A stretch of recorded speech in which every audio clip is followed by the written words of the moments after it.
Modern Warfare 2 didn't really do anything special. It didn't innovate, it didn't break the mold, but that's why I love it.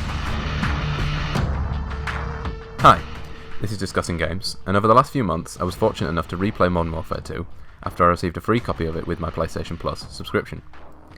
Those couple of playthroughs are what inspired this video, and in this episode of what I'm going to call Retrospectively Discussing, I'll go into some detail about what I think made the game's campaign so great, and why I still love it to this day.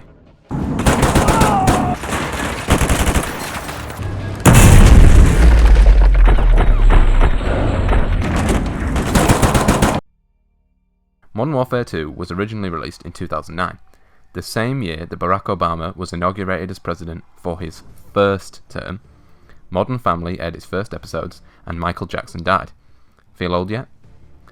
The game and its story followed on from the roaring success of Modern Warfare, released 2 years earlier.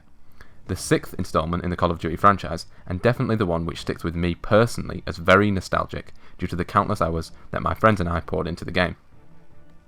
Equally nostalgic is the game's campaign, which was recently remastered and re-released on current-gen consoles right at the beginning of another historical event that need not be named. It goes without saying, but Modern Warfare 2 is a first-person shooter, which, at least at the time of release, was the most popular and common genre that was played by the masses. Wolfenstein 3D, the game most often accredited with creating the basic archetype for first-person shooter games, can obviously be seen here. But I don't just mean because it follows these basic archetypes of shoot a guy, clear the room, move to the next room, and so on, but rather because Modern Warfare 2's approach to gameplay is very rigidly traditional. Levels are linear, action is constant, and there is what seems like an endless amount of enemies to burn through during the game's 7-hour campaign. The main source of variation is whether you're experiencing either all-out action or sneaking and then progressing to all-out action. And all of this might sound like a negative, or like I'm putting the game down, but it's doing exactly what it's supposed to do. Be a first-person shooter, and some might argue that it could have used more mechanics or varied gameplay, but I don't agree. People don't come to Call of Duty for innovation. They're the same people who watch the Fast and Furious films. They're here because this type of shooter is what they like, and they don't need anything new, and they don't really see what's wrong with that. And neither do I. In terms of the campaign, Modern Warfare 2 primarily follows two main characters, with a few other playable characters included, as well as an ensemble of side characters who, in typical Call of Duty fashion, have all the dialogue and personality that your main character lacks. Missions follow two groups, the US Army Rangers and Task Force 141, a special forces unit tasked with hunting the infamous antagonist, Makarov. This is one area where the original Call of Duty really shined. Its cast of characters stick with me to this day, and I remember their names and I remember their story, which, embarrassingly enough, had a genuine emotional impact on a 10-year-old me. Characters like Captain Price and Soap had reasonably fleshed out personalities and represented an archetypal character lying somewhere between the hero and shadow archetype that was, and is, impossible to not admire, similar to characters like Clint Eastwood's Man with No Name or James Bond. Beyond the characters, the game's story is, in a word, ostentatious.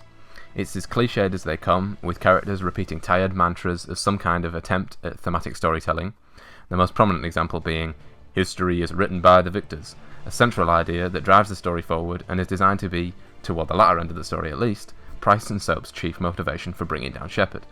Although it's full of these tired cliches, it's hard not to enjoy, and sometimes even laugh at the silliness and the fun of it all.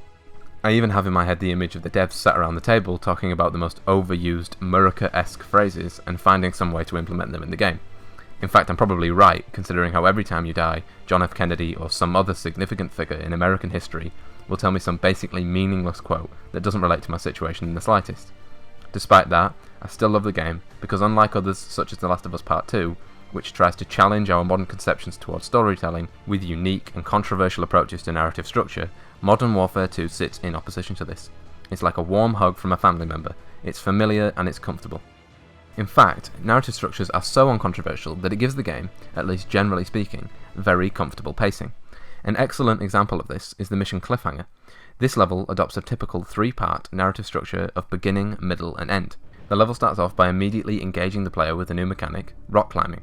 This is a common theme implemented throughout the game, such as in Wolverines, the player controls a UAV attack drone, in The Hornet's Nest, the game basically becomes Mirror's Edge Catalyst, and in the end game, the player controls a boat for the game's adrenaline-fueled finale. However, back to Cliffhanger. Its first act is developed as the player slowly and in a very direct and scripted manner infiltrates the Soviet airbase. The gameplay is simple, with silence kills and sneaking, as well as a heart sensor notifying of challenges ahead.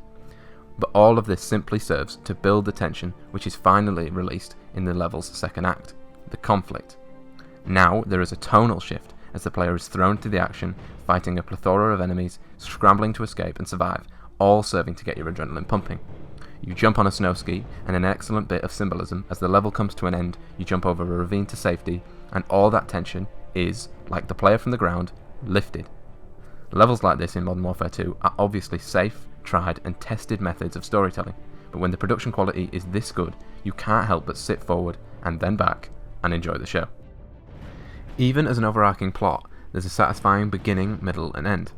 The early game search for Makarov, the conflict of the mid-game as Shepard betrays the squad, killing Ghost and Roach, following on to the end-game revenge plot against Shepard. This storyline is impactful.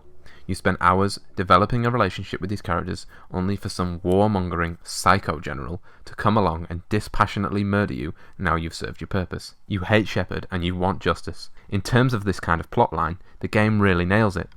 When Shepard does finally die, in that again very cliched but still cool and entertaining ending, you're left feeling satisfied because the game delivered on what you expected. Not much more, but certainly nothing less.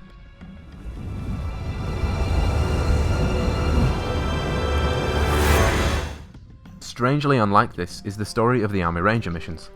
Although somewhat related due to Private Allen and the relationship to Shepard as the puppet master pulling the strings, it's hard not to think that really this part of the game is only here for marketing purposes and because they could.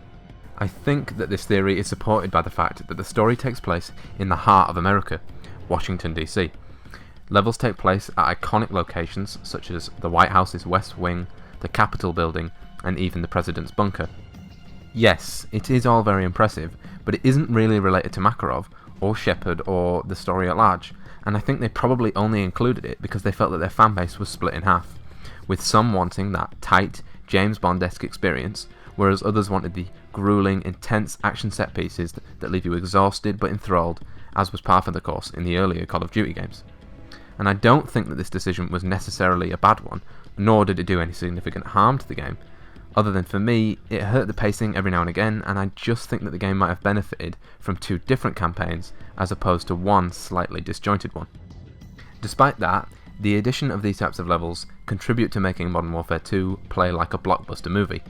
It's hard not to enjoy simply by virtue of all the money that went into making it look the way that it does. For example, the game's cast, with famous voice actors like Keith David, Kevin McKidd, Will Arnett and Troy Baker, show off that expenditure. The animations and little insignificant but simultaneously impactful details create a grander world that add to this impact too, such as for example the amount of NPCs that fill the game's many levels, as well as cars, trucks, tanks and other vehicles that occupy this space, a good example being the Battle for Washington DC. As well as this, there are also huge set pieces like the one taking place on the ISS, which shows a missile high in the Earth's atmosphere, then detonating above America's capital. The huge scale and adrenaline-fueled Hollywood-esque action film nature of Modern Warfare 2 just makes completing it all the more satisfying as you finally take that deep sigh of relief. All of this detail, these animations and this expense make it so grandiose that it's impossible to not be impressed by the scale of MW2, which, even 11 years later, stands up as a technical marvel of blockbuster video games. In all of the videos thus far on my channel, I've been discussing innovative approaches to game design.